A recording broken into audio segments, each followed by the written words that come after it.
Welcome to the channel. You're watching Texas Silver. I have Adam back with me again by popular request. I meant to get out a couple videos before this, but it's just so much has been going on. And I knew once Adam came over, we were going to do a video.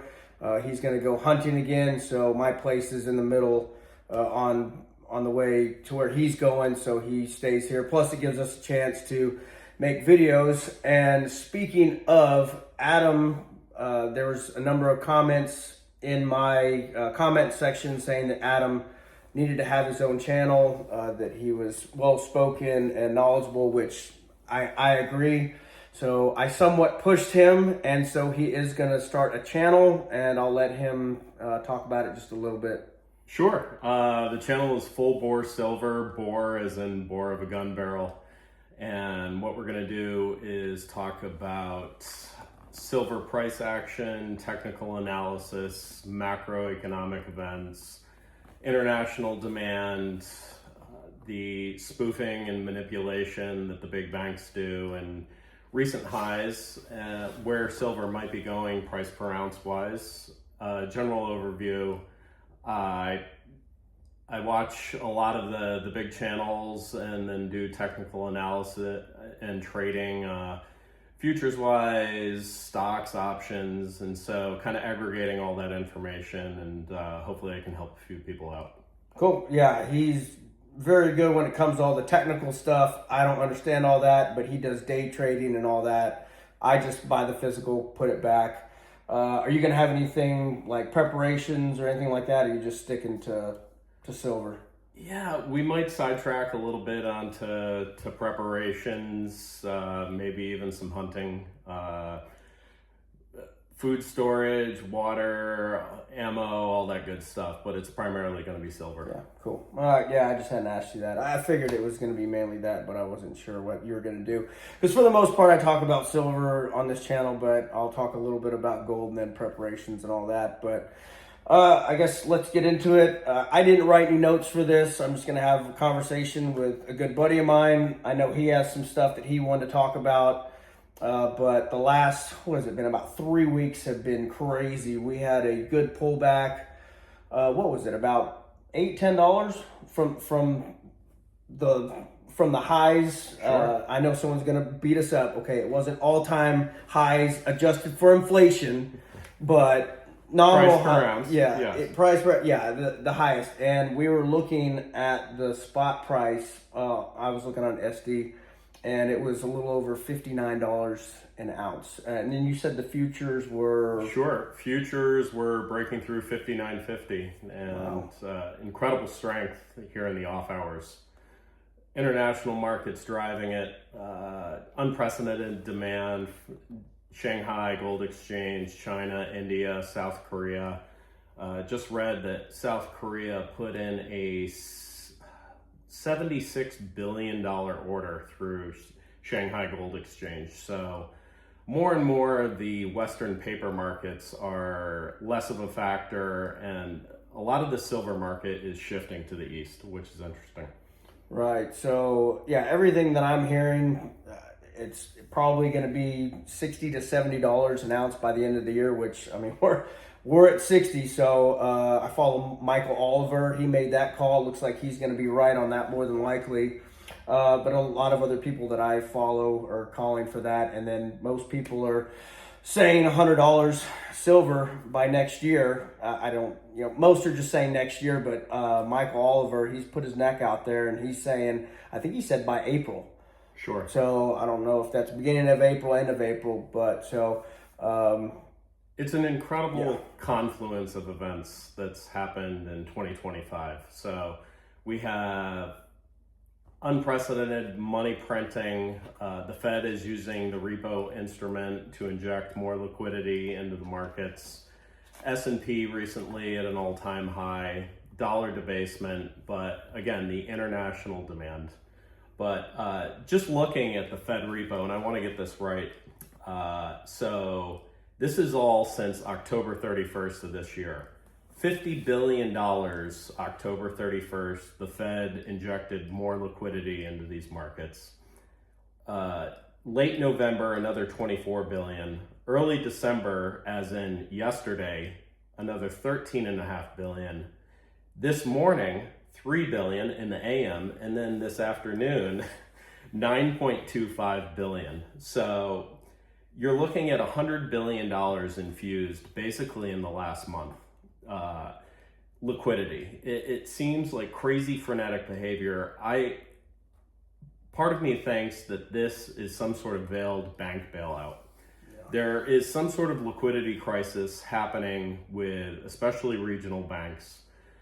They need this money. And so the Fed is repoing in money randomly, morning, noon, and night, over the course of the last month, when it hadn't done anything in the last few years, which is real concerning. Now, you probably remember the bank failures in March of 2023. You had Silicon Valley Bank. Who else? We had Signature Bank, First Republic Bank, Republic First Bank, Philly, Silvergate Bank. You had the Voyager Crypto Bank go belly up. Are you really going to trust your money, your cash in these banks? They could go under overnight, which is another reason we push the physical silver. You can hold it.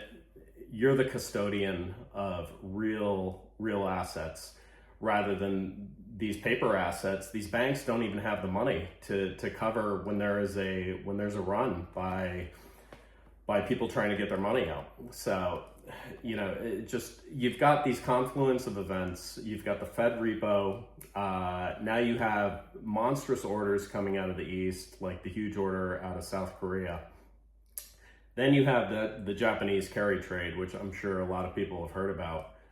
For decades, Japan had basically 0% interest rates. And so international bankers and Japanese investors would borrow money from the Japanese treasury, and then they'd come buy US T-bills, and they'd make, basically it was a money glitch. They'd make a free 5-7%.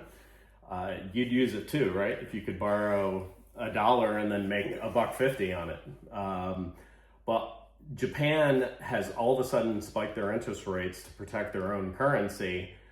Meanwhile, the US is cutting rates again. So there's no money to be made there anymore. And people are losing confidence in US treasuries. So all of this kind of plays into this silver market going up and up. Right.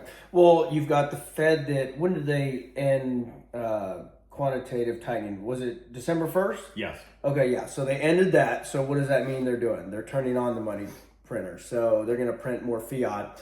I believe Jerome is out in January, right? Yeah. And so we'll get a fiscal dove coming in. Right. And that's what I was saying. So then the president's going to put someone in there. He wants 0% interest rates. Back during his first term, he talked about negative interest rates. So who knows what they're going to do?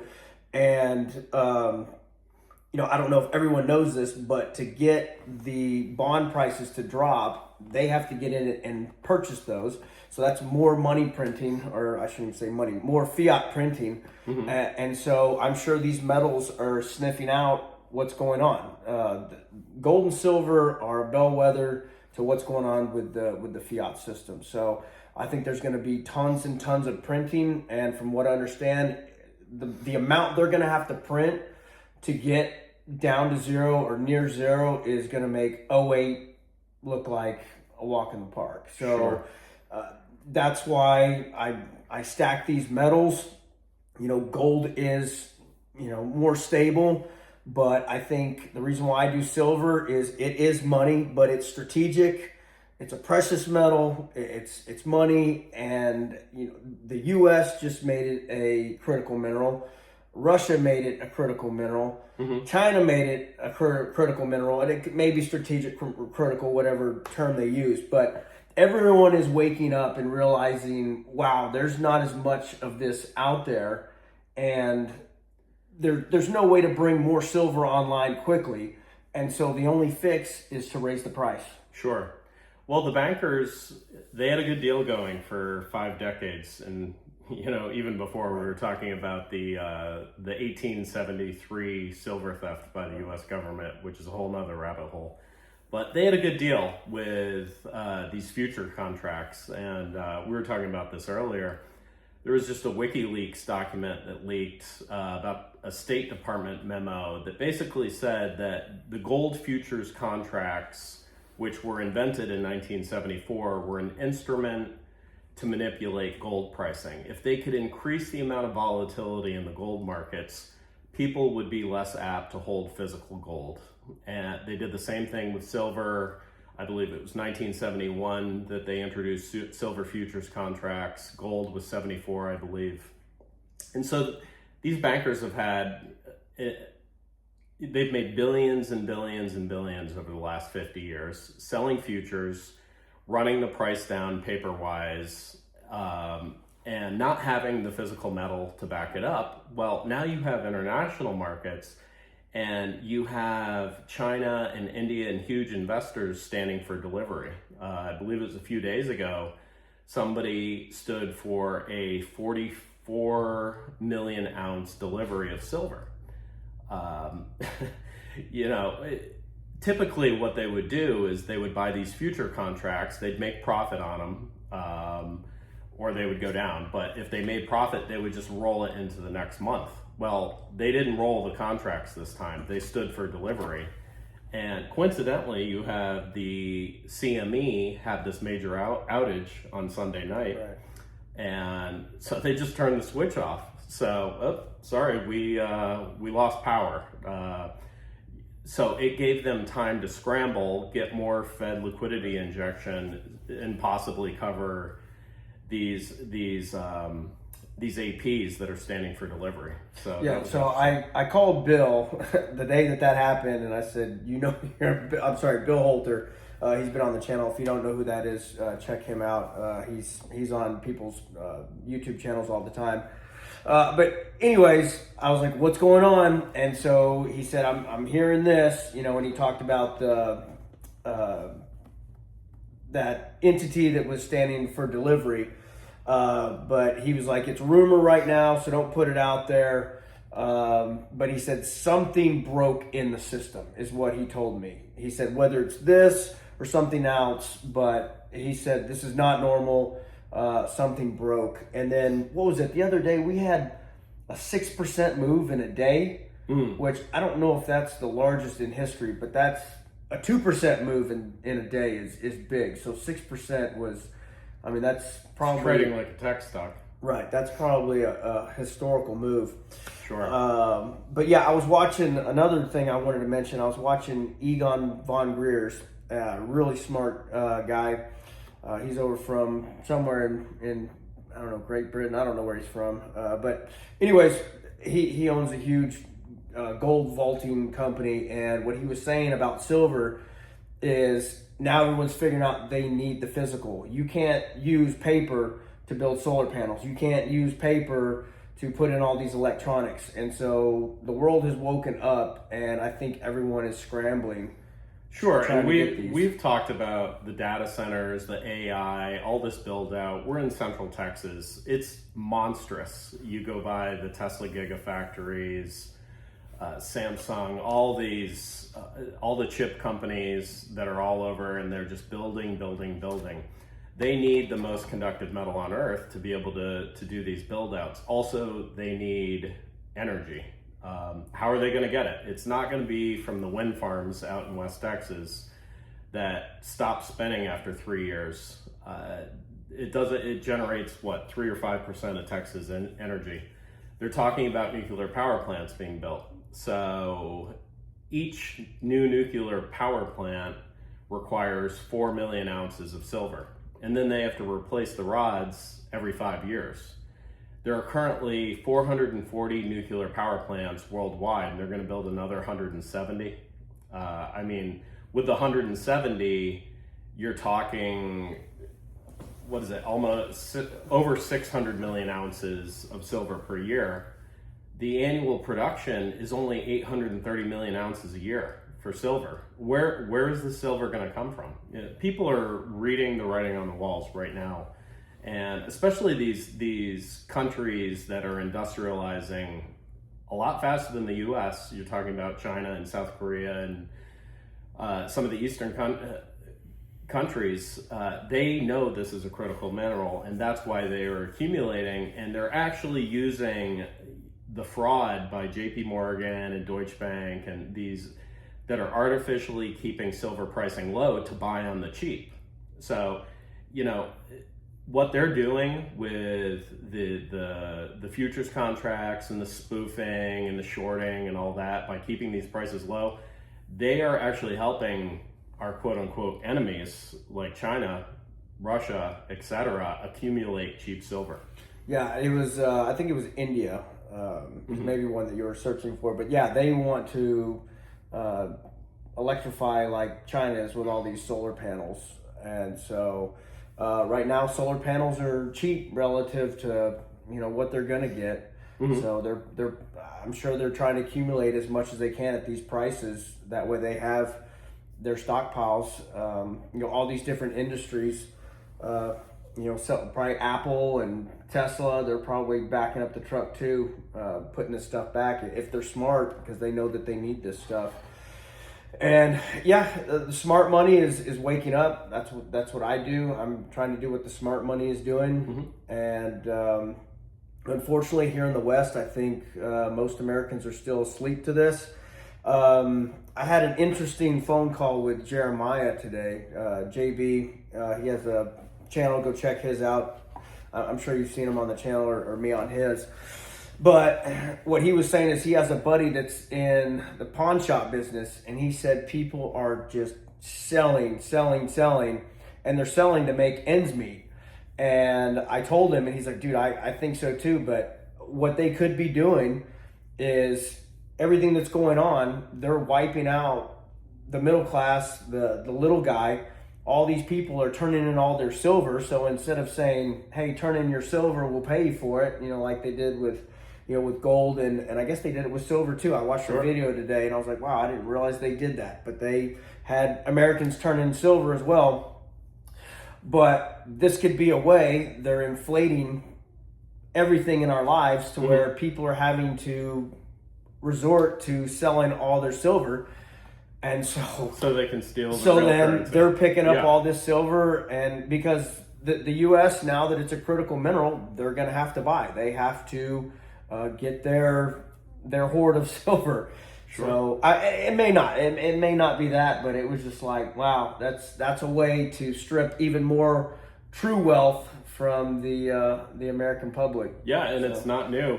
We talked about it earlier. 1873, silver was a major currency in this country, and overnight the bankers put us onto a gold standard and basically erased silver as a currency. And then you had what happened in 1933 with FDR and basically the real guy who was president, which is Henry Morgenthau Jr., basically told Americans to turn in all their gold at a nominal price.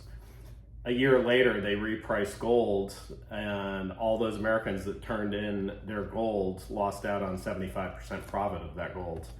Then you had LBJ in the early 60s, 64, remove all the silver from all the coinage. And then we went to copper and nickel coinage because they needed that silver. The price of a nickel or a quarter or a dime at that point was worth more than the currency. So, yeah, I mean, this is another interesting way to suck actual critical mineral out of people's pockets. Yeah, so my advice to you is don't get scared by these pullbacks. It's actually healthy. I guess I should be asking you. You're the charts guy, but from everything that I understand, we want pullbacks. We want consolidation, because if it goes straight up, it's just going to come straight down. So we want to establish that base and then move higher. But I think 50, we definitely have established that as a floor, right? Or yeah, it appears so. If we can maintain this momentum this week, it's a launch pad. Yeah. Again, we're coming out of a 50-year cup and handle pattern, incredibly bullish, breaking through these double tops in 1980, and then when was the last one? 2014 or whatever that was.